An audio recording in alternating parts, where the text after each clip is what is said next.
You okay? What did you just drink?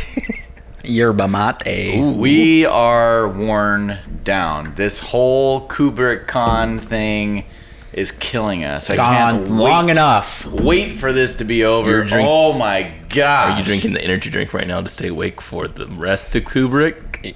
So much Kubrick. How much Kubrick can one handle? His movies are. His movies are so boring. They're so slow. Sucks. And they're not even deep.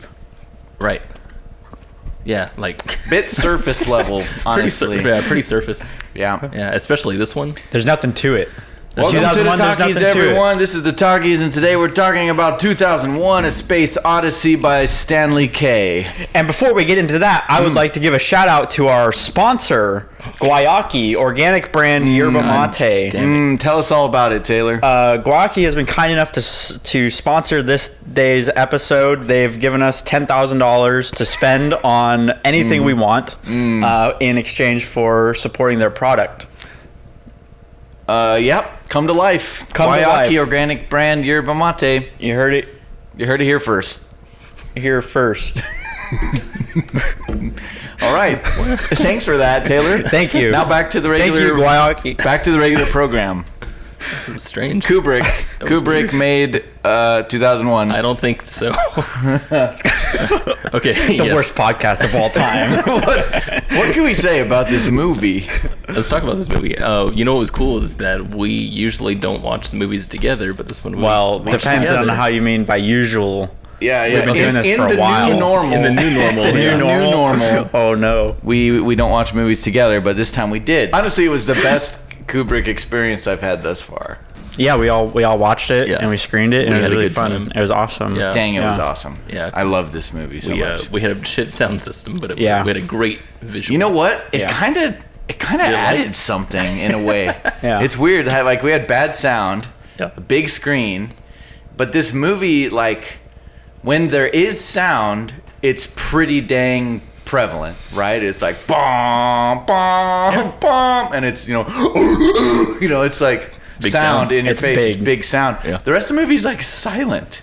Yeah. It's like really, It's really mostly minimalist. classical music. Yeah. And really quiet. A lot of it is, and a lot of it's just like Dave breathing in space. A lot of breathing. There's a lot of, yeah. And so, like, the most distracting thing was the fan in the projector. Yeah. But it kind of felt like part of the ambience once we got into space. You get used to it after a while. That's funny. All right, so this movie's like nothing else out there, really. It's totally bonkers, and I love it. Me too. I guess I'd say that I kind of want to say there's 4 parts of this movie. Mm-hmm. I feel like it's 4. It's natural to want to break it into 3, but I feel like this has 4 chapters. Yeah. How's that? The Donna Man sequence, then the dude traveling to the moon to go have his conference with them is its own sequence. Oh, yeah. I keep forgetting about that sequence. Then there's the Dave versus Hal mini horror film stuck in the middle. Mm-hmm. And then there's the apeshit, crazy mind blowing up part. Jupiter and Beyond. Yeah. So the Infinity and Beyond part. Yeah. It's actually called Beyond Infinity. Beyond, Yeah. Beyond the Infinite. Yeah. So we're gonna call that the Jupiter and Buzz Beyond the Lightyear Infinite. segment. So Slit scan sequence. yes, slit scan. Last time that I watched this movie was with Taylor at the Tower Theater. That sounds way better. Yeah. It was awesome. It was awesome. Yeah. But yeah, we saw the 70 mil print, which was really cool. Oh, so I like the movie. I thought it was pretty good. Oh, right. We're supposed to say whether we like it or not. Yeah. I like the movie. I love this movie, actually. Yeah? Yeah, I very much like it. How do you rank it amongst the works of Kubrick? That's tough because a lot of his movies are so unique. Yeah, he's really all over the board. So, I don't know. I guess my favorite of his movies is probably this one. And then just below it, then Barry Lyndon, and then goes from there, I think. Wow.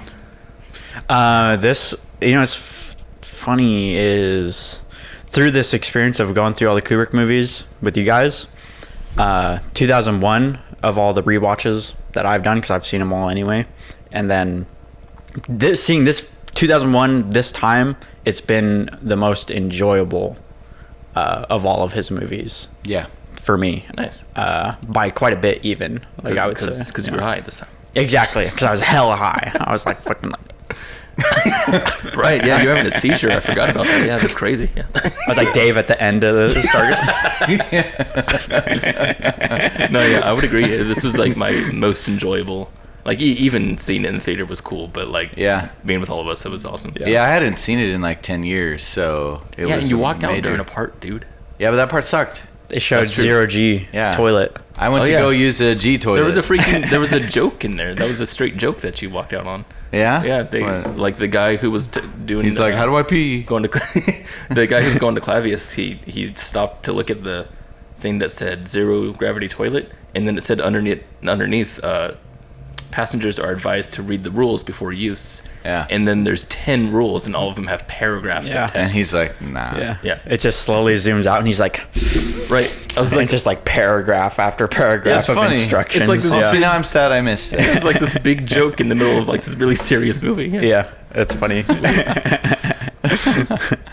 I enjoyed it a lot too. You enjoy it. This movie is. I have a funny experience with this movie because I actually watched it twice recently, and I watched it with my girlfriend, and she had never seen it before, and she was very confused by the whole movie. Sure. Very confused. Yep. And it's funny because I've seen the movie so many times, and I have such a I have a pretty definitive interpretation of the entire movie. You know what's so? Yeah, that it's like clear as day to me. I watched 2001, and it's like a clear as day storyline. Does your interpretation just continue to get just like strengthened like each viewing? Lately it has been, yeah. That's interesting. Yeah. That's actually what kind of surprised. I was like, oh wow. I was like, I'm making this up in my head. I know it's my interpretation. Well, But that's it's like, it all works. Confirmation bias. Yeah, I'm just indulging in confirmation bias. Yeah. I think it's appropriate in art to do that. Absolutely. It's especially appropriate in a film like this. Yeah. Especially, yeah. Well, it's encouraged in Yeah. a film like this. Especially appropriate just in film in general. Yeah. Dee and I were talking about this on our way over here this morning, about the interpretive nature of a film such as this one, and how you don't always like movies that Right. ask you to interpret something. Yeah, so you said, I can't remember exactly what you said because it was like on point. Exactly what you said. It's perfect. Oh, let's see. Oh, I remember being, sort of perplexed at some of the importance that people put into this idea of the Star Child. Yeah, and I had that's what it heard was, yeah. that a lot before I saw the movie the first time. So I watched the movie, and I'm like, well, when is this Star Child thing going to become a part of the plot? Right? Yeah. And then there's a floating baby at the end, and I'm like, was that it? That was the Star Child. And then I got kind of upset at those people, and I'm like, this movie is whatever you want it to be. Mm-hmm. It's not the thing you were trying to tell me it was. I'd say it's completely something different. So anyway, yeah. Yeah. So the joke that we manifested after that was, you were saying, oh, you want to be told what, a story like a baby? Yeah. He likes to have a story told to him. You want it spoon fed. Exactly. Told here's a story with a beginning and a middle and an end, and you could just listen to it and enjoy it. Is that what you want? That is, yeah. I know. That's exactly it actually is a good thing. I love that kind of stuff. Yeah. Yeah. You just also But I also love this kind of stuff. Yeah. Sometimes a little bit more even. Yeah. So when I was talking about you and I playing video games earlier, a lot of times when I play video games, I like the more linear experiences, right? When I am being spoon-fed stuff, and it's because I feel like that's the best way for me to get in the mind of the artist, the person who made the thing. I feel like I'm in their shoes when I'm experiencing something very linear, and then sometimes sometimes it goes a little overboard when I'm interpreting something, but it's like perfectly matched with what I imagine the artist is. So like almost any Nolan film is that way, because I'm so drawn visually to things that I feel like I know exactly what he's thinking every shot. But Kubrick, not at all, not at all. And so when things like come like openly interpretive pieces, like the entire Buzz Lightyear segment, as we'll call it, it's so hard for me to even think about what I think about the segment, because I don't even know. If somebody were to ask me, hey, "What'd you think about the last part?" I'd be like, "I don't know. I mean, it looked cool." I guess I talk about. You can't give an interpretation of it. I can't give it. Yeah, it's not even there. Like it's. You can't even try. Your mind just doesn't even go there. No, I mean I try. Or do you just like feel like you don't have like enough information to? No, that's exactly it. Is I don't have enough information to go off on. Because I try every time too, subconsciously. Right. Every time that I watch it, my mind automatically feels what I would say are the gaps there, which is like, why is he old? Why every time that the camera cuts does he disappear? Is he now this person? Right? Like I'm just automatically filling in those stuff, but it builds an incomplete picture. You're filling it in with questions, though, exactly, not answers. Exactly. Yeah, how most people feel about Inception, I feel about this movie. That's what it's always funny. Like some people are like, "Oh, Inception's so crazy," and I'm like, "It's pretty straightforward stuff." It's not that great, yeah. So it's funny because that's the view that you take on this movie, right? Yeah. Is that that's what reminded me about the theater, that when you and I went to go see it, is when we walked out of the theater, I was like questioning, like, what was that whole sequence about? And Taylor was saying that it's pretty obvious, I feel like. Well, it's funny, him and I both have that feeling that we know what we just saw, but we have completely different answers as to what we saw. So I'm completely interested then in both of your interpretations of what the last part was about, or the movie in a whole. Do one of you guys want to go first? Okay. Well, I would say the movie on a whole and the last part are two different things. Yeah. The way I experienced the end was I saw what I think is that the monolith is not alien technology. I think that it is a naturally occurring item from a higher form of space. Oh, that's cool. Like a form of space that we just don't understand or comprehend, like a 6-dimensional space that we can't even understand is spitting out these things. Okay? Nice. Okay. And when Dave tracked one down to its space of origin, he slips into that higher space dimension or whatever. And everything we see from that moment on is literally his mortal human brain trying to comprehend a incomprehensible space. Everything. It's all the like the inconsistencies and the frailty and weaknesses of a human brain. Yeah. Kind of just pulling apart to try to fill the context gaps of all that's around him. That's actually where my brain went, but. How would you explain the last part of it with him being old and that whole thing? Is that just part of it? All the same thing. It's like the idea if you were just confronted with linear time no longer existing. Okay. Right? It's like, all of a sudden I'm old, I'm old, I'm a baby, I'm ancient, I'm alive, I'm dying, I'm born. Yeah. It's just all folded in on top of itself. Okay. Yeah. I'm tiny and insignificant, I'm floating in outer space, I'm everything all at once kind of thing happening. So those sequences with him, say, eating dinner and laying in bed are just parts that are just happening. Like, my question with that is if he's indeed experiencing all these things as a mortal brain is just trying to grasp something that's bigger that he can't. I imagine those times where he's old and he's perfectly conscious of things that are happening, like he's eating and he notices there's something in the other room, and or when he's in the spacesuit and he's just like, he's shaking, gone crazy. He's just shaking. Yeah, exactly. There's just something not right. There's obviously some conscious there, like he's experiencing something happening in this room at that moment. So what is that? Is bits and pieces of his conscious and subconscious all shook together. He's lost his mind. Because before it could be memory. Yeah. It could be actual. It could be memory. Okay, so that's interesting. It could be actual, or it could be something else. Yeah. Before we move on to yours, Taylor, I wanted to add the part with the old guy.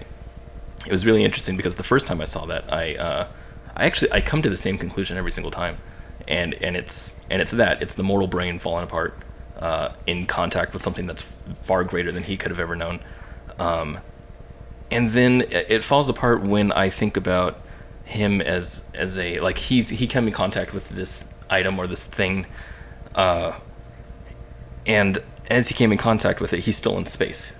Yeah. Like, that's just something that he is, and he never made it home. That's where he is now. And so this future that he's thinking of, which I imagine it's him in the future, because that he keeps embodying different people or different stages of age. I imagine that's a future of him somewhere, right? I'm like, he got home and then he lived out his life and he's old now. Oh. But how could he have done that if he's still in space? Could just be a projection. Yeah. You know, he could also be experiencing a folding of a many worlds experience. Yeah, a many worlds thing would actually make much more sense to me. You know, there's a lot of ways you could go with that. The second half of your question was, though, the interpretation of the whole movie. Yeah. And I honestly think the movie is meant to contrast man's sense of grandiose, sense of importance in the universe with absolute nihilism, right? You have starting with something that is fundamentally subhuman, and ending with the peak of humanity being completely inconsequential, on the other side of the spectrum. Sure. Right. And yet the whole thing is like scored with this extremely positive, triumphant feeling music. I like that. And so that's what I see. I wish that was my view. I like that view. Yeah. It's honestly, it is nice to be me. It's a good experience. Taylor, go. So I'm coming through with the objective interpretation. That's why you need to pay attention. Okay. This one is this is the real one. This one's this one's real. Okay. Straight from Kubrick's mouth. No, not even that. This is just the thing that happened. Yeah, this is the thing that happened. I think that the monolith is alien technology. I think it's alien technology made by alien beings that are far more advanced than we could ever possibly comprehend. And their intentions are completely unknown and ambiguous. But I think they are evolving humans, basically, like artificially evolving humans at certain milestones and helping prod humanity along into evolving on a certain path. They help the apes. Gain the ability to use tools, which allowed them to hunt and cause, like, basically start warfare, basically. And then the next time is on the moon. The monolith is on the moon, and that is the short story it's kind of based off of is the monolith in the Arthur C. Clarke story. The monolith is alien technology, more like deliberately written out, and it was meant to be the monolith on the moon was meant to be a burglar alarm for the aliens to know when humanity is advanced enough to be spacefaring and exploring the world. So when they get there, then they are sent to Jupiter. They're basically like, the aliens are like, basically like, meet us at Jupiter. And then they go to Jupiter, and then the whole Hal thing happens. And then Dave is basically abducted by aliens at the end. I think going through there, he's being taken into he's basically taken into their world, their alien planet, and through who knows how far away that is from Jupiter or what method of transportation they're using. It's some crazy advanced warping of space-time, incomprehensible. You just don't know.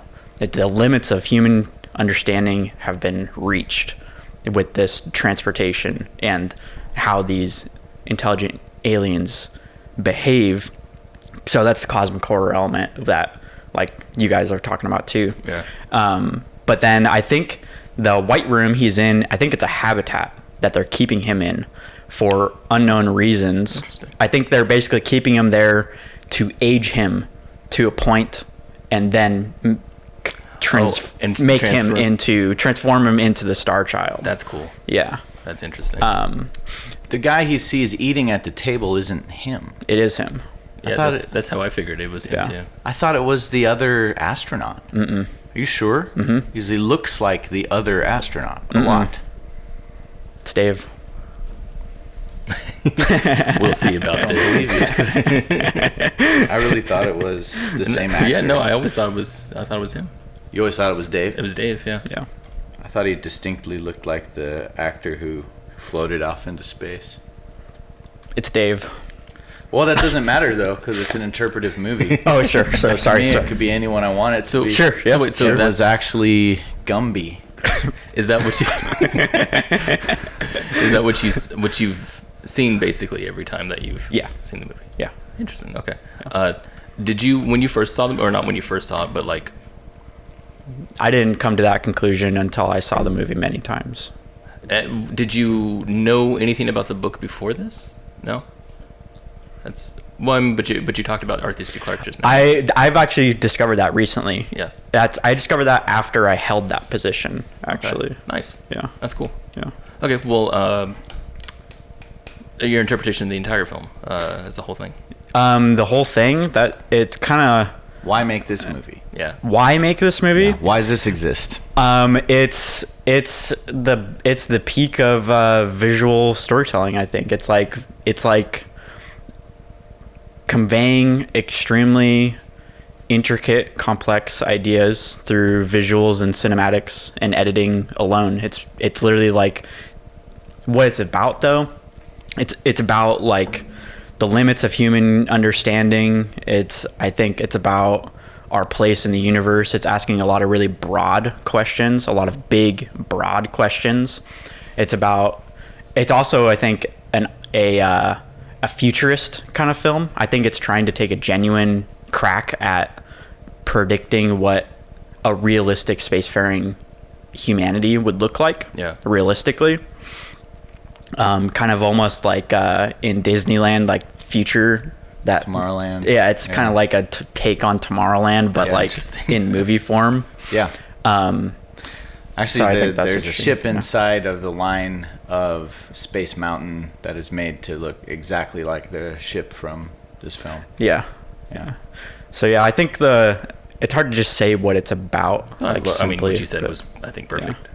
Yeah, I kind of. It's about an alien abduction. Yeah. Whole movie. So that's the more I've watched it, the more I've come to the conclusion that it's basically that. When I first watched this film, I really, really enjoyed it because it kind of hit me in the same way Samsara did, where it was just like everything's so visual, so interpretive, except for the howl part. The other stuff, it hit me in such a visceral way. Just kind of, I just saw it and it just was what it was, and I didn't really try to make sense of it. And then when I started picking it apart, kind of afterwards, started thinking about the movie, trying to figure out what the events were, then the movie kind of fell apart in the kind of not in a, well, I guess in a bad way, but not in a degrading way. Just kind of, I started figuring things out where I thought were different before. So for example, what you said about the moon, about that being like an alarm or something, like to me that makes way more sense, because before I had thought about I'd always thought about this monolith as somehow being placed there to start evolution, like you said, during the Dawn of Man part, it does the tool thing, and then when they discovered on the moon, I was thinking, okay, maybe now it's doing something with artificial intelligence, and that's how we get Hal later on. And then later when he goes to Jupiter, and I really never, I had such a hard time with this part, because the monolith that's rotating around Jupiter is not something I ever connected. I never connected that was an object in space. In my mind, when I first saw it, I thought the third act was purely like just energy, just vibes. So the Completely first time, aesthetic, basically. yeah. So the first time it gave me those kinds of vibes. It's like the whole thing was just kind of just moving. But then when I started trying to figure out what the story was, then it kind of fell apart into just kind of like, well, it's an alien abduction at the end, and well, he's turning into something else, and well, he's facing something that he can't understand, and it just made it was clear, but then at the same time, I guess unclear, and it made it more diluted to me. The experience was more diluted. And I can't get over the fact that the second chapter, this to the moon part, the whole narrative that happens to this one guy, feels so not preachy, but the word where you use something to say this is going to be our future, right? It's very much hammering home this is a cool future. On the nose. Yeah, it was very on the nose. That like it was back in the 70s, feeling like, hey, check out what we can do with our cool new technology, and this is what the future is going to be like. Sure. That's what it felt like. And like, look, I'm gonna walk upside down. Yeah. So it was like call you on the photo phone. the 10-step thing to use the space toilet, like that. All of that stuff. The chicken line when he takes a sandwich and he goes chicken, and the other guy goes, well, something like it anyway. They're getting better at it every day. I'm like, who says that in this kind of context? They both know what they're talking about. A futurist in the 1960s would say it. So exactly. Well, someone. If they're just casual acquaintances, they might make a joke like that. I suppose, but everything. The more I watch the movie, the more it feels like it's just a straight sci-fi lift, right? It's just a sci-fi book that someone made that Kubrick was like, I'm going to make into a movie, which is definitely what happened. But I like looking at it as a higher form of art. It is. Yeah, I can't get over the conflict there, though. I have a conflict there. You don't think a straight sci-fi could be a higher form of art? No, it can be. Well, for example, Mad Max Fury Road is a straight action movie, but it's also a high art movie, right? It's both.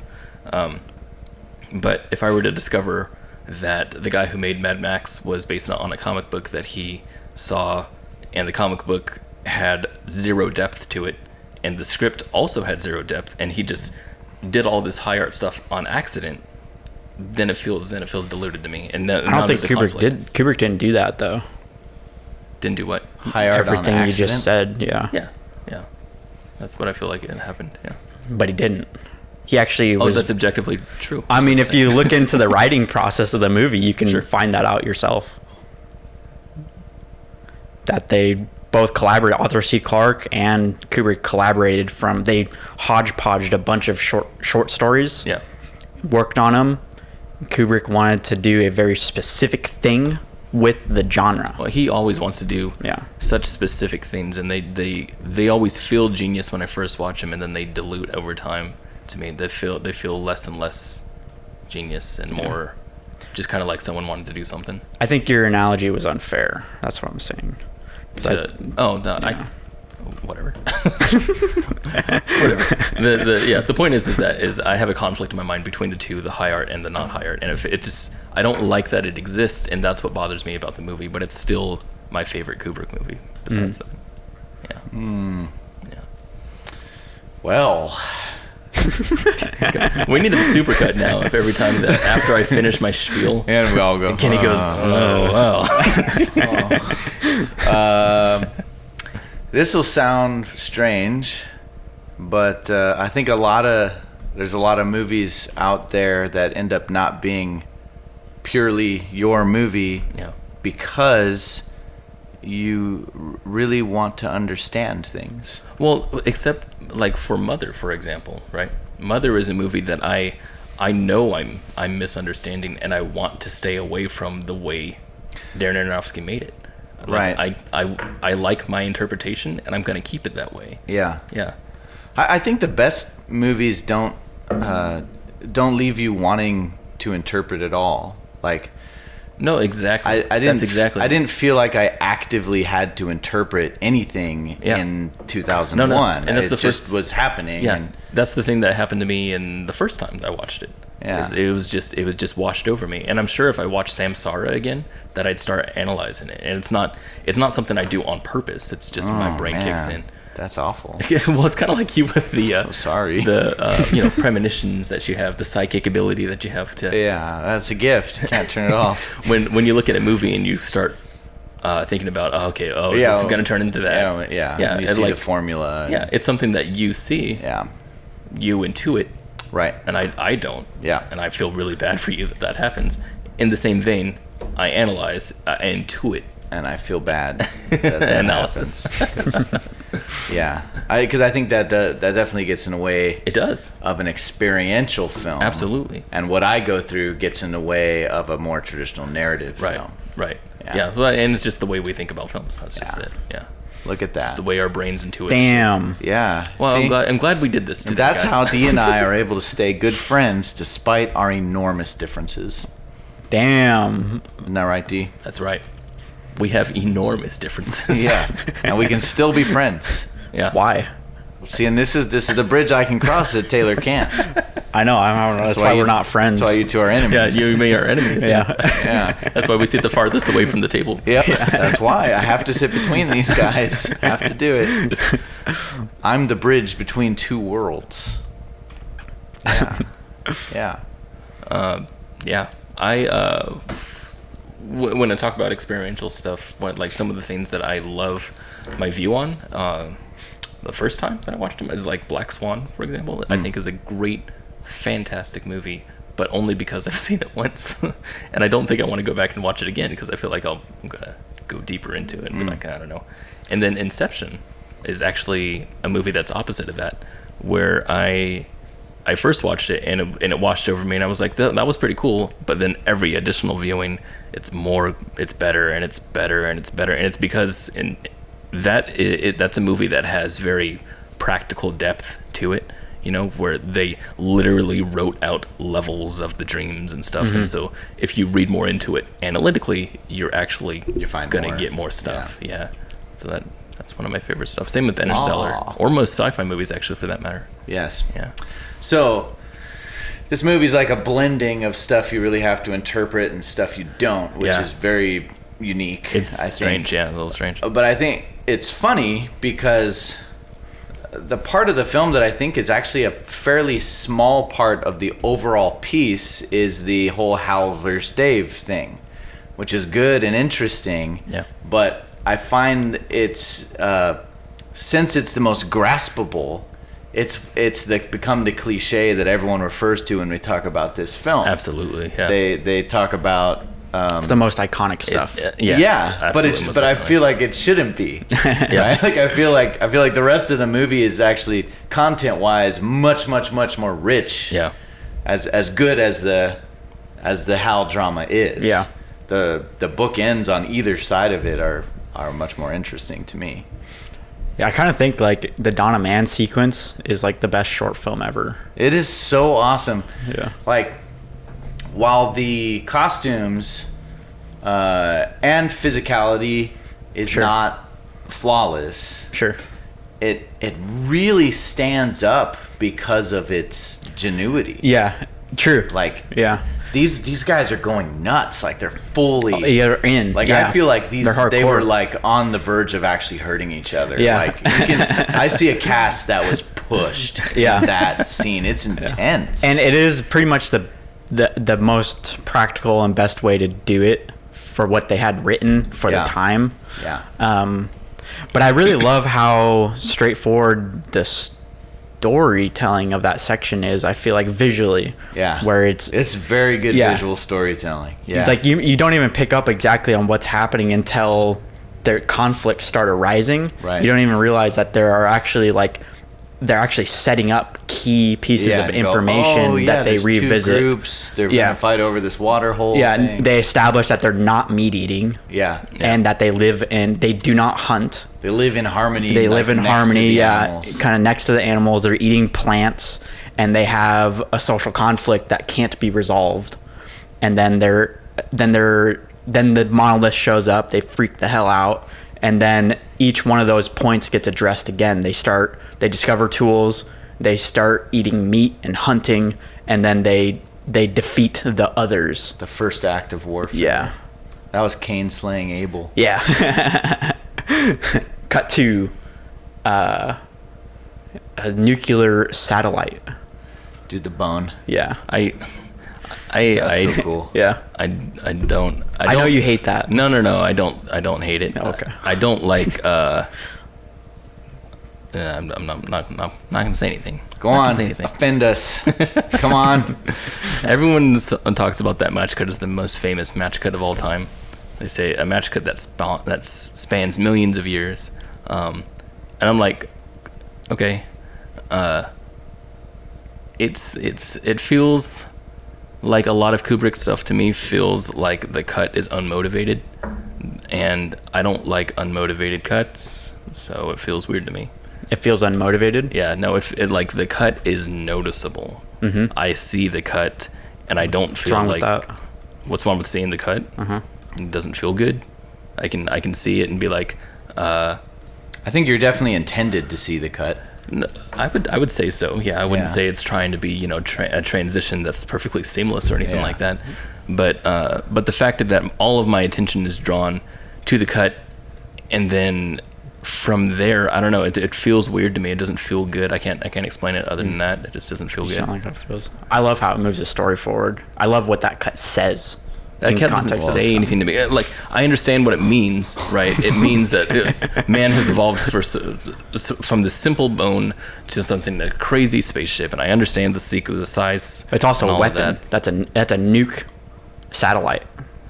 So it's a bone weapon. How is someone supposed to know that that's a nuke satellite? You can look at there's an insignia on it. That says nuclear? You can see it. Yeah, okay. It's some military. That thing, that cut. Weapon is there for all of, I think, a second and a half or maybe 2 seconds where the satellite comes from. Obviously you're not supposed to it's there. Yeah, that's what it is. Okay, so you have to read more into it to understand what the cut is. So my point, but it doesn't hinge on it being nuclear to understand what the cut's saying, though. I'm just saying that's another layer of coolness. It's another layer. Okay. Yeah. Okay. Interesting. Yeah. That and even some other cuts too, like. Every time that we see, I don't know if it's called, it's a POV. It's not a POV shot, but it's the shot that we look straight up from the monolith from the bottom, right? Mm-hmm. Every time I saw that cut, I was completely confused. But the first time I saw it, I didn't even understand what we were looking at. The monolith would appear, and then the apes would go crazy, and then it would cut to looking up to the sun from the monolith perspective. That I didn't understand what that cut was, and then cut back to the same shot, and to me it's unmotivated. It doesn't say anything, and then they use the same kind of cut again for the moon sequence, and then kind of the same cut when it's in the room also, and it's not until afterwards that I've watched the movie and I'm like, okay, now I understand what that cut means, but the cut feels again unmotivated to me. It draws my attention away from the story. From the experience, and that's kind of again why I like my first experience better, was because that cut felt purely vibrational. I feel like that editing moves the story along. Like, I think it's motivated by what the whole film is saying. I know what he's trying to say with it. I think I'm pretty sure it's not motivated by like anything physical. Well, it's abstractly motivated. Let me tell you this. Like if it's really hard to think of an example, but I know like if putting two images together and then making a correlation between the two. To come to new ideas. Effect, and I kept thinking about that because of that shot. Also, I see amateur filmmakers, including me, when I was making my first films, where you would cut away to a close up or to a different shot of a person or something like that from your master or from your wide or whatever. Usually it's motivated by something like speech, or maybe they're talking about something, or maybe the cut is supposed to symbolize something that is in the current situation, right? If we're going from here to here, I'm going to cut from me to you, back to me, to show a correlation between the two. But I'm not going to cut from here to a shot of outside to back, even though you can see the window behind me. The association I don't believe is made specifically like that. So if we say monolith appears, Dawn of Man sequence, monolith appears the first time, mm-hmm. Apes go ape. Ape shit? And they touch the monolith. Yeah. And they freak out, whatever. And next scene, we're cutting to Moonraker, who's the main monkey, discovering tools. Moonraker's the main monkey? Yeah. Who he's like playing with the bone. The whole thing happens, and he starts going up, and they start cutting to that monolith shot you're talking about, looking up at the sun, right? Yeah. And so you're saying that feels unmotivated? They cut to it not with the bones. Well, no, they did. They do it that was there. The second they time. do it later too. Yeah. I'm talking about the first time they do it, when they're touching the monolith, and then and then they cut to that shot that felt unmotivated. That cut felt unmotivated. Not the other ones. The other ones felt more symbolic. I feel like he's establishing that shot with that editing. It feels unmotivated. It feels like he's establishing the visual language of the film by introducing you to this shot. That's interesting. Yeah. That's interesting. I just saw, this is a this is a powerful item with cosmic significance. That's what that shot The point says. is, both of you saw the monolith in the shot. It doesn't look like the monolith to me. It looks like the whole. It's the only thing So you with didn't even see rectangular it. edges in the whole movie. Apparently, yeah. It's a shot. If there was a different shot of the monolith, it would look like what we're looking at is the monolith. Yeah. The point of the shot is to show the significance of the monolith, right? Yes. That's the reason why it's going up. Yeah, it's and the it's reason lined why. up with the sun, Yeah, and exactly. other cosmic images. Yeah. And so that whole purpose of the shot, I feel like, is completely just not. It's not put in the right place, at least for me, or at least for someone who's following in my same kind of mindset. Yeah. For an associative cut, for a regular associative cut, it doesn't feel like doesn't feel like it's accomplishing the Kuleshov effect. Clearly, he didn't make the movie for you. Yeah, no, absolutely, yeah. 2001 plays by its own rules. Yeah, D. well, every Kubrick film plays by its own rules. It goes back to the oldest debate of them all. Yeah, what's that? Do you Design versus does one expressionism? design a movie for everyone? Yeah. Or do they make the movie they want? Well, okay, well, this is why I bring this up, is because, Taylor, you said something about visual storytelling, right? That this whole movie is done for visual storytelling.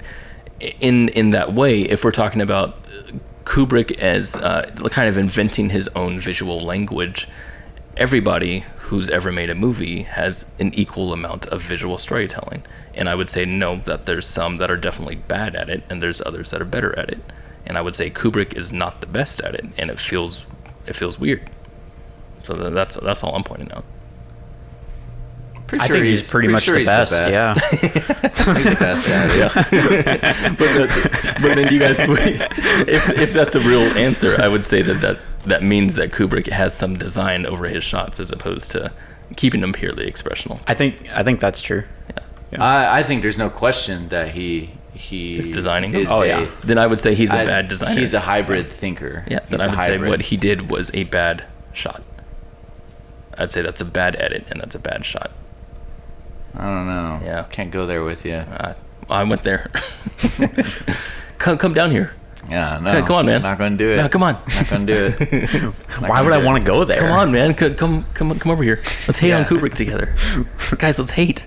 No, because I think, and maybe we're lacking the right vocabulary to describe this particular kind of filmmaking, because we've hinted at it before, Yep. but there's not a real clear way of describing it, and that is this idea of being an expressionist who then wants to meticulously control every element of that expression, right? Right. You know, so some people think expressionist, and therefore you're just winging it with a camera. Yeah. But you can also have an image that is symbolic to your mind only. Yeah. That you want to put out there, but you're going to be extremely deliberate in creating the actual. You're kind of hitting a foot in both worlds. You're hitting exactly what I wanted to talk about, and I forgot until now. You're welcome.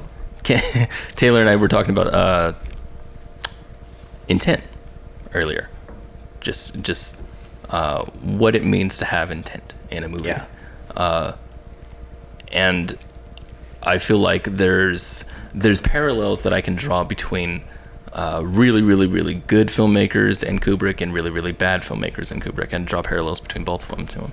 And in my eyes, the stuff that glares a lot in Kubrick movies are the stuff that I can't buy into, something like the shot that we were just talking about, that I feel like I can draw a parallel between that and someone else who was unintentional with the way that they were. And see, this is where it gets fuzzy, is because a person who does a shot, say like cutting from my face right now to the window outside without having a proper motivation, to me feels like a bad thing. But if they did it, quote, on purpose, or if they did it because they wanted to, who's right in that kind of mix, and I know it depends on what you're talking about. The person who's right is the one who watches the movie and feels the intent come through to them and feels it. Yeah. Yeah. So it's just that simple. Yeah, so it's just the intent connects with what the audience mindset is. Yeah, because I'm saying for some people, the very motivation of filmmaking itself is to say a thing in your way and see who hears it in your way. Yeah. Right? Yeah. Whereas other people want to find the way they can say a thing that everyone will hear what I'm saying. Yeah. Right? Yeah. And neither... That's exactly design versus expression. And neither's wrong, right? Well, So- but you can't have... What I mean by wrong is that you can have wrong compared to the person who is not intended, I guess, for the audience, for example. So if I was going to say... if I was going to say that I'm trying to create a movie for a specific audience, then doing something not for that audience would be a wrong thing to do. Yeah, but you have to still decide that and set that for yourself. That you do, and I think that what you said is what intent is all about in filmmaking. It's about knowing who your audience is and who you're talking to and why you're talking to them. Yeah. And that audience could literally just be yourself. It could be, yeah. And I think some of the most significant filmmakers of our time, including Kubrick, are the people who do the movies for themselves, and other people like you and like Taylor are people who connect with the same mindset that Kubrick had at the time, and I think that's great. You know, I connect way better with people like Nolan. You know, I just my mind goes straight to there, and I don't think like the other guys.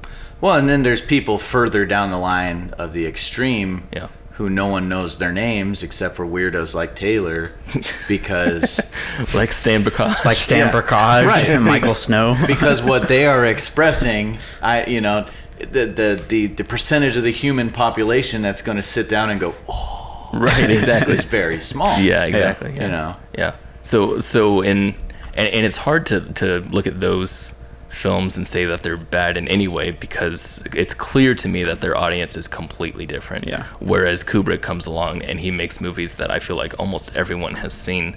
So to me, it feels like he's talking to a mass audience when maybe he's not. Maybe he's just making it for, I think that's kind of what's fun about his movies is they are like targeted at mass audience, but they're like not mass audience movies. Yeah, that's your favorite kind of movies, isn't it? Yeah, like I love that. Yeah. That dichotomy is like my favorite. That's really funny to me. Yeah, that's unfortunately, that's something I cannot get down with. Dude. Yeah. Like if I'm talking to a mass audience, I want everybody. If I'm talking to a mass audience, I want everyone to understand it. If I'm not, then I don't. If I'm actually standing in front of people at a podium, talking, I would like them to understand me. Well, if I'm showing my movie, it's funny that you say that, because that's what Kenny was just saying. What if you're standing in front of an audience to present your poetry?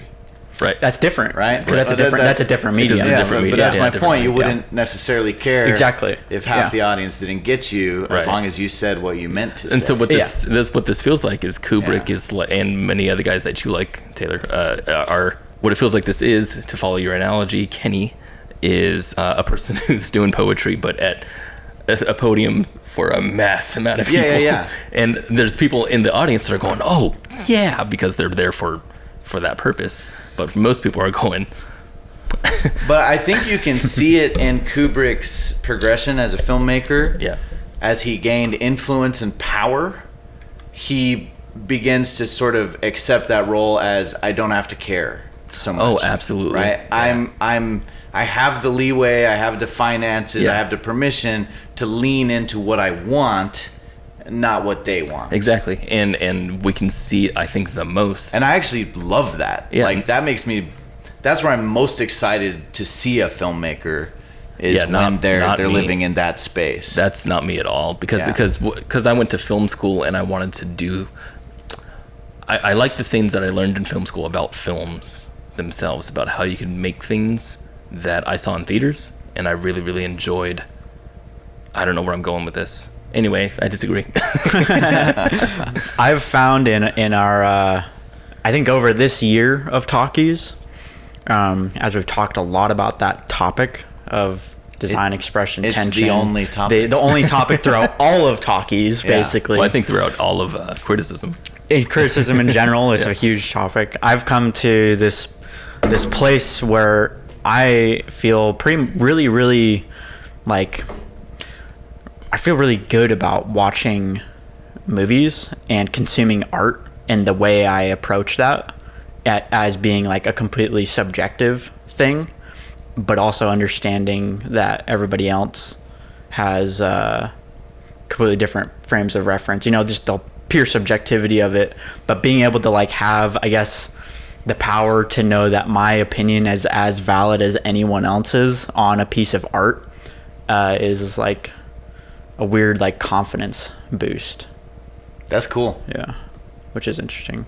Yeah, I like that. Yeah, that sounds. It feels like it says a lot about who you are as a person. That's interesting. That is. Yeah. That's art nihilism.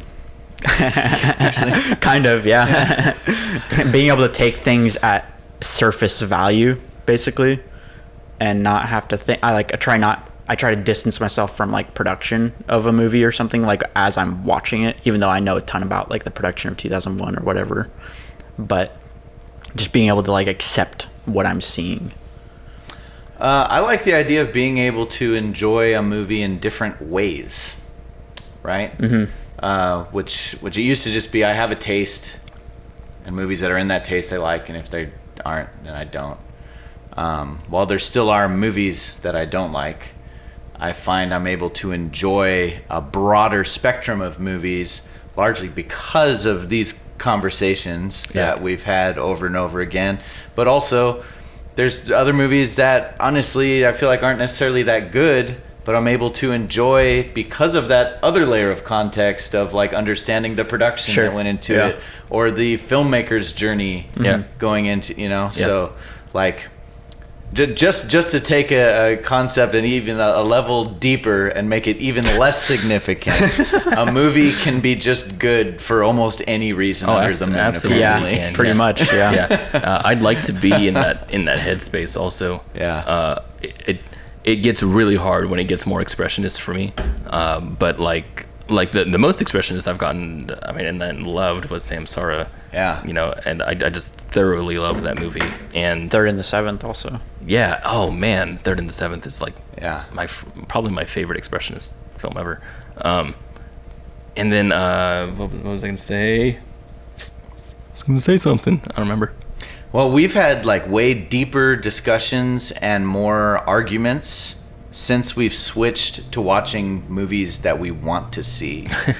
Because we used to, about a third to maybe even half of the movies we saw were terrible. Mm-hmm. Right? Because we were watching just all the mainstream. You're talking about our old Talkies episodes, yeah. We would just see, it was whatever's in the theaters this week, right? Yeah. So we'd see the mainstream fare, and it felt like close to half of the movies we saw, we were pretty much unified on that sucked. Yeah. For all these reasons. And we could sit down for and different reasons though. So often different reasons. Yeah. But we could there were usually things we all agreed on that just fundamentally didn't work. You know what's funny is that I think that's the reason why I got like really confused a lot of times, is because we would come out of a movie that was absolutely bad, like Winchester, all agree about all the bad stuff, and then come out of a movie like Joker and all disagree about all the good stuff. Yeah. Yeah. Because I think enjoying a movie or a movie being good is a much more complex thing than not enjoying a movie or disliking it. That's interesting. I love that. That's awesome. Yeah. There's a lot more that goes into a positive experience. That's great. That's probably why we don't like a lot of movies. Why there's a lot more movies that are bad to us. Why I mean, like, for example, any one of our friends can come over to us at one of our non-movie normies friends. One of our normie when friends. the normies come. When they come over to us and they say, hey, did you see blah blah blah, and usually it's no. Yeah, because we don't care. And then they say, don't you like any movies? Well, of course. But from that perspective, we don't like a whole lot of movies. Yeah, that's true. So, for example, my brother Jake, right, seems to love almost. He's a normie. He seems to love almost everything he sees. He wouldn't say that, but that's what it looks like from my point of view. So I want to step into that mindset real quick, not Jake's. Yeah. But I would say, oh man, this is so cool. This is about. I just had a continuity error, by the way. So I switched my hat around. I didn't even realize that, but I spoke last, and then the camera turned off, and I turned my camera around. Anyway. I'm leaving that in. Yeah. That's a continuity error. Continuity error. Right, so with art as a whole, I feel like anytime that someone gets more ingrained in the way that the art is made, then they start to sharpen their taste. Yeah. Right, to a point to where it gets more complex and more narrow and complex. More narrow. Yeah. So it gets harder to like things. The unfortunate place we are. Yeah, no, that is, yeah. Yeah. And so it comes to the point where you can... But it's better when you find the good stuff. Right. Well, okay, so I'm going to come away from and there's that a lot little of bit. good stuff. And I feel like Kenny was onto something there when he talked about how he's appreciating more movies as of late, right? I feel like if you're growing as a person and also just older, so that you have more experience seeing a lot more movies, that you grow a lot more appreciation, but in different ways. Yeah. You know, I mean, like I had a huge taste in sci-fi movies. You know, when I was younger, sci-fi and heavy VFX, Yeah. like that was my jam. And then when I met you guys, and I got more into artsy stuff. And then now I'm even more into like where I can, you know, appreciate Mamma Mia and be like, oh man, this musical is great. Like I hate musicals, but I love musicals. You know, Yeah. I hate horror movies, but I love horror movies. So Yeah. By the way, that was Mamma Mia 2 he was referring to. I liked Mamma Mia also, but I like know, Mamma Mia but- 2 but better. not as much. I mean, the second one. No, actually, I did like the first one better. Second one is Darling. The first one's better though. It is Dumpling.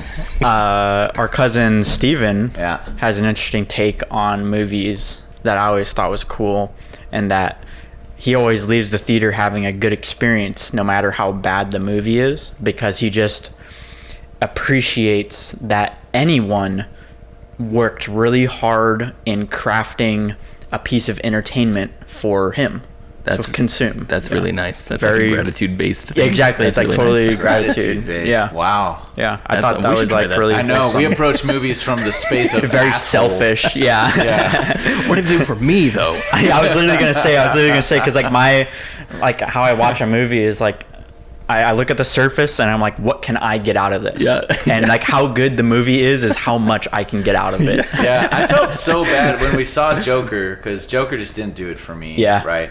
And Steven was like elevated to another plane of existence. Yeah. And we went to the. Were we all together? No, but No, you told me it was about it. just Yeah. three. Yeah, so he was Adalberto's. just like, you know, and he was like, dude, that was amazing. And I'm like, it was okay.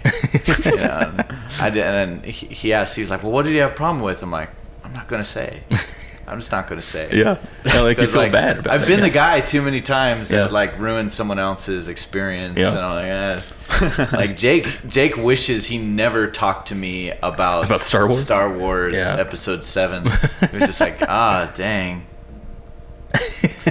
He's like, I can't get around that. Kenny's, you're right.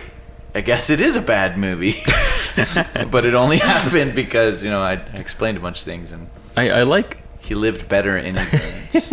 I like looking at bad movies for the same reason though. I like appreciating that those things happened and that I can learn from the experience. You know, Yeah. I really like that about those. Well, I am a huge fan of the Star Wars prequels. Yeah. But haven't always been. I was once in that same fanboy place that all the purists were, that only the original 3 Star Wars were true, and that I still hold that. and that the old I'm still in and that little sure, lower plane of existence. and that the prequels were, you know, just, you know, garbage, commercialized garbage without any real, you know, and many of those arguments are true, and I identify with that truly, but after reading George Lucas's biography, it made me... It changed your context Yeah, I'm like completely. so impressed by the whole story of the Yeah. prequels that I just adore them, and I will defend them to people. Yeah. And tell them why they're so significant and cool. Yeah. You know? It's right, yeah, and it's come because you formulated a different context, and I love that. That's Yeah. great. Yeah. Yeah. Yeah. So And they're good movies. the fact is, Oh, but they're not though. anything could be good if you change your context. That's true. That's true. Which goes back to nihilism. Oh yeah, that's what I was thinking. I was like, well then yeah, what's the point? So But what's the point of life anyway? Well, no. There's still definitely a point to the movies and the watching them and enjoying yeah. life and all that. That's fine. But what's the point of this show? I don't know. That I can't say anymore. We could talk the existence of the show away. You heard it here first. nihilism. Talkies That'd has be no funny. meaning. We're just like talking. We're like, what is the point of the show? And then it just ends. We all It's disappear. waking up. Yeah, we're waking up. Pizza time. Is it pizza Is it time already? pizza time? Hell yeah. It's because I'm hungry. Who wants to go first? I can't go first. Okay, I'll go first. So you go first. It's a pizza. This is easy. All right. Okay, All it's right. it's a pizza in a box. Okay, pizza's in a box. Jeez. Depending on who opens it, they see a different pizza. That's Damn. insane. Damn. It's like, man, the Yeah. pizza has so many pepperonis on it. And Yeah. I'm like, there are no pepperonis on the pizza. And it's like whatever your context is what makes it good. So like if you're lactose intolerant and you eat all that cheese, like, Yeah. you're not gonna have That's a good a bad time. pizza. Yeah, bad that's pizza. a bad Yeah. pizza, right? Exactly. But if you're Holy not, crap, the pizza analogy just got right on the head. Here we thought this was this totally like vague, obscure idea, and now it's just perfect. It's the perfect analogy. When you brought in the food allergy angle, it just made it the perfect thing. Yeah. yeah, their All right, context is different. that's yeah. the pizza. That's pizza to end all pizza ratings. We can't rate anymore. You can't rate anymore. I'm going to go think about life somewhere. I gotta go. I'm sorry. 2001: A Space Odyssey is the best pizza I have ever eaten. What that pizza is up to your interpretation. Wow. Ooh. Wow. Oh, Man. dang. I know exactly what it is too. I Oh man. wish I went first. Now I wish I went first because I got nothing to Now add. you got nothing to add. That's what I mean. Gotcha. Yeah. Gotcha. I'm like, well, okay, well, it's a cheese pizza. It's really good. Like a really good cheese pizza. I ate it and I was like, flawless pizza. And D was like, there's flaws. And I was like, fuck you. I'll say this also, one more thing. 2001: A Space Odyssey. It's the best science fiction movie I don't know ever if made. I don't know if I disagree. I can't argue with that, literally, because nothing has meaning. You can look at it as nothing has meaning. Also, I'll say nothing this. has meaning. I'll Yeah, exactly. I'll say this much about your argument is that Hal My is- assertion that it's the best. Yes, that Hal is not the best AI I've seen. That's fine. Yeah. That's not fine. Especially since the Hal part is to me the least significant part of the whole movie. God. Okay, but if we're gonna gush though, dude, the memory leak scene is amazing. That is Holy so shit, cool. dude. We haven't Holy talked much shit. about this today, About the but movie? I found this movie so disturbing and scary in different little pieces, different moments were just truly frightening. It's so funny that you say that in Yeah. this particular one, since we watched it with way scarier than Shining, by the way. Way scarier. Oh, the Dread. Yeah, the Dread was Yeah. pretty high. I just want to say for our podcasters that Yeah. we watched it while Don't bring the drugs into this. my wife was intoxicated, and so she got really scared. Yeah. At those parts that you're talking about. Yeah, she was like, Yeah. I'm scared. And we're like, it's okay. I mean, it's okay. All right. It's a spooky. Actually, you know what got me this time around was when the monolith appears to the apes for the Same. first time. You know, That actually, terrified I me. find that Yeah. kind of scary Actually, too. really disturbing. Yeah. Yeah. When they see it, I'm just like, geez, that is really It's Yeah. so unnatural. Unnerving. Oh, okay. Yeah. Let me anger you guys real quick, all right? cool.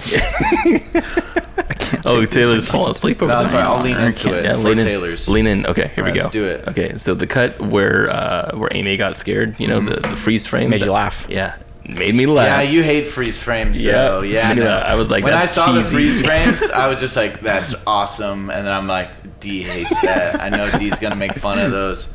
Yeah, I love the freeze frames. Yeah. Oh, What were they, about 5 frames long? Hey, if no, that. dude, Yeah. like maybe a frame, 2 No, frames, a little more than that. more than a 3 frame. frames. You can't even really see it when it's 1 frame. You go Yeah. like, wait, did that just happen?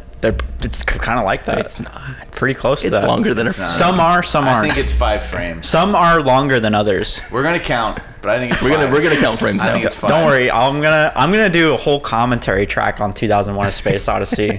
It's just gonna be me. I'm just gonna be sitting there, and I'm just gonna verbally speak out everything I'm seeing. I'm just gonna Cool. narrate the whole movie. That sounds great. To myself. I want to see that. I don't really want to. I don't either. Yeah. What was I gonna say? Oh, the model work The on what? this movie. Oh, the yeah. model work. It's absolutely ridiculous. It's Come on, this is absolutely amazing. absurd. And it predates Star Wars. Everyone talks about Okay. how Star Wars invented I- this aesthetic and mastered it. And I'm just like, but it was already mastered. geez, this is They did it freaking better. dialed. Freaking great. Yeah. Yeah. I like Star Wars is better but goddamn, is this one good? Well, but these are a lot of the same people. Yeah. Oh, is it? VFX Yeah. people. Well, yeah, well. They were sharpening their teeth on this Yeah. movie, and then they went and made Star Wars. Yeah. Which is actually, it's interesting that because Star Wars had a much lower budget than 2001 did. That's funny. Yeah. That's really so funny. the way I Yeah. constructed it in my head is like they had the huge budget to pioneer the technology on 2001. Yeah. And then they probably learned how to do it quick and Kubrick cheap. just spent all that money paying people overtime to do multiple takes. Yeah. Yeah, it all went into the 200 take session. Sure. Yeah. Overtime yeah. pay. The technology had to be pioneered as well, though, Yeah. which didn't exist before 2001. Incredible. If we're talking about context and movies that are awesome because of that, the movie that came out the same day as Star Wars, or the same month, but wasn't. It was a space movie. What the fuck was it? Ad Astra? No, yeah, Came that's out in what it was. 1977. Oh, which Star Wars? No, the first one. Yeah. Because I'm like, Ad Astra came out episode 9. The first Yeah. one, episode 4. It's about a guy who plays an arcade, but he's training to go to space. The last Starfighter. Fighter. They pioneered computer animation Yeah. to make that movie. Yeah, which that's I thought true. was amazing. Yeah. Anyway, It's not a very good movie, though. Oh, I figured it out. depending on Thank you. context. Here we go. Here's my critiques of 2001: A Space Odyssey. Did you not say that within the last hour? No, I haven't given any critiques to 2001: A Space wow. Odyssey this whole time. Oh, should I start recording? Yes. I'm kidding. Here's what I would cut out. The insert shot of grip shoes. I would cut that shot out. But that was like a plot. Oh, when she comes down the aisle? yeah. How am I supposed to know what's happening? I can't infer that. They just needed to make a... It was just a close up on grip shoes. Okay, wait a second. Hold that thought. I'm gonna critique your critique just real quick. critique. Okay. Holy shit. The close up on the grip shoes explains something way too much. Yeah. Whereas opposed to the rest of the movie. Yeah. Yeah. Yeah, it's like we don't care if you know what happens out in Jupiter, but I don't want you to think that we messed up gravity on the Yeah. spaceship. Yeah. That's because they Like, were. well, the pen's floating, but she's not. What does it mean? They're all because that whole facet of the Yeah. movie, Yeah. for lack of a better term, Yeah. is about like futurism and Yeah. showing off the technology of it. Yeah, and I think there were several moments where they just went too like far, that in right? that segment, but I am like completely forgiving. 'Cause it's like in some of the older movies we've seen where people are clearly going stage performance style narration. You know, Yeah. It's just if you made a futurist movie in the 1960s. You held the hand of the audience and to help them understand Yeah, what it is. That's just what like you're everything you showing. did. Yeah. You know, Yeah. So I don't mind it No, at yeah, all. yeah. I just that's my critique is I feel like that specific shot. That's really unfair. It's too much. I think you're being unfair. No, I'm not. Yeah. No, I'm not. Yeah, back No, off. I'm not, Kenny. Back off. That one You're shot is anti-Kubrick. too much. You're anti-Kubrick. You need to take it back. And then here's we ready. You for might the, as well just ready for the next just one. sleep with I got Dee. more. I got You're more critiques. bedfellows with I got Dee more critiques, Kenny. Talkies. I got more Oh, critiques. yeah. Dee's gonna love this. Oh my god. Dee's gonna love this. Oh my god. Not only that, the pen floating thing. First few times I saw it before I knew how they did it, I was like, how do they do this? That's so perfect. And then when they pointed out, when I learned that it was a pen taped to glass, and the glass was just rotating. Oh, that's funny. I see smudges. I see dust. I see it moving unnaturally. That's It's unfair. Fake. That's unfair, Taylor. It's fake. It's not real. It's fake. It doesn't look like 0G to me anymore. It's The- really unfortunate. Accepting that you're watching make believe is part of the context of every movie. Did you Ooh, address me as D? Yes. You did, yeah. Yeah. That's an insult. That's an insult, You dude. guys have melded into one now. One more? Ready for one more? No. Ready? I don't want to hear any Okay. more of your The blasphemy. Food, okay. So we go through the whole landing sequence. We go through the moon sequence, and then the blue. What's that song called? The blue Danube. Danube. Yeah. Danube. It comes back in after we go through a whole section, and we go back to that kind of feeling. And it makes me feel a little weird. 'Cause I felt like I was kind of over, and then we get another extended sequence of like showing tech, like we get the drinkable food part, which I felt like it was a section that could just be lopped out. Just the scene of drinkable food, because I felt like we had done so much of that already, and it didn't. And when he's holding the tray and he lets go and it floats up 0G, that's not 0G. It's just floating around on some string. That's not real. That's what it looks like. That's not real. On string. Yeah, that's what it looks like. It's just like. So, why is it swaying in zero gravity? If you want this movie to be more lean, then you don't like this movie. I want to say No, this. I'm saying no. I'm not even saying more lean. I'm saying like, in terms of like, I feel like those are places where it crosses a little bit of a line So, for me, let where me it say stops something mattering. about those specific shots is I felt the same thing throughout all of them, but I didn't care. Mm-hmm. Oh, Good for you. Yeah. Good for D knows. Hey, by the way, Taylor. something that you said when we walked out of the theater was that the monolith that was rotating outside of Jupiter was massive. I did. You did. I massive? felt like it was super tiny. I don't remember Okay. saying that. Anyway, In my mind, they're all Or the the same. context. they're all the same They're all size. the same size. Why did he come out in like the little EVA vehicle? I think he was going to. What Was he I gonna pick it understood, up? he was trying to go out to the monolith. Yeah. Was he going to pick up the monolith? Yeah. Do something with it. Do something yeah. with it? Yeah. Yeah.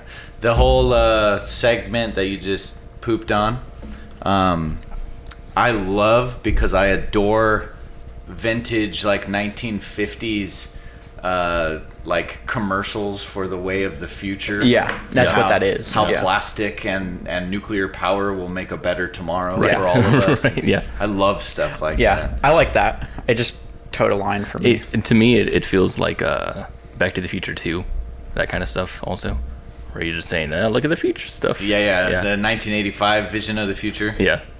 Yeah, you know what? In many ways, they got things like they were not optimistic enough or not forward thinking enough, and seemingly too forward thinking. Yeah. Yeah, like they totally got FaceTime right. That FaceTime would be a thing, Yeah. but in the context of a public phone booth, Well, Yeah, also, which doesn't exist. also like absolutely no lag or anything, just perfect connection and instant delivery of. Well, Yes. not when they're out near Jupiter. Then there's the delay. Then there's the 8-minute delay. Yeah. But at the same time, you can totally see Kubrick and everyone else. This was a year before the moon landing. Yeah. Just seeing the Apollo missions and the space race going on around you, it would not be far-fetched to completely believe that by 2001 we would at least have some kind of permanent base on the moon. I could see that. Yeah. Right? I could see that. Yeah. Like, Easy. How that part, every time I see a movie like this, just kind of stings me a bit, makes me a little sad. Oh, I don't think about that kind of way, but yes, I get it. Yeah. Yeah. Well, because you're feeling their optimism. I look at space travel a little bit different. That's all. Okay. So we good here? Yep. Could we spend about a half an hour talking about how you look at space travel? No. Sure. Thanks. You heard it here first. No, god damn it. What did we hear?